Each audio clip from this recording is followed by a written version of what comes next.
Hi అందరికీ good morning. Carrot fry చేస్తున్నాను. Oil heat ఎక్కింది, వెల్లుల్లిపాయలు వేస్తున్నాను. కొంచెం శనగపప్పు, కొంచెం మినప్పప్పు, కొన్ని ఆవాలు. కొంచెం ఫ్రై అయిన తర్వాత ఇవి వేగిపోయిన తర్వాత కొంచెం జీలకర్ర, ఎండుమిరగాయలు, కరివేపాకు. ఇప్పుడు అవి వేగిపోయిన తర్వాత ఇవి క్యారెట్ వేస్తున్నాం.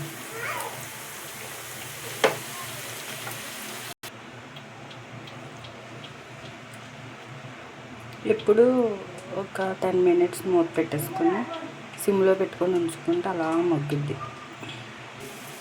ఇప్పుడు మగ్గింది. మధ్య మధ్యలో కలుపుకోండి. 10 నిమిషాలు అంటే అలా మూత పెట్టేసి వదిలేయకండి, ఎందుకంటే మళ్ళీ మాడిపోతుంది కింద. సాల్ట్ వేస్తున్నాం, కొంచెం పసుపు.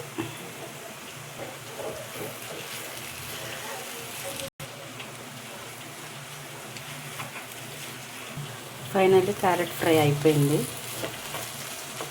మీరందరూ స్పెషల్ ఏం వండుకున్నారో కామెంట్ చేయండి. దేవికృష్ణ యూట్యూబ్ ఛానల్ సబ్స్క్రైబ్ చేసుకోండి, కామెంట్ చేయండి. Okay, bye.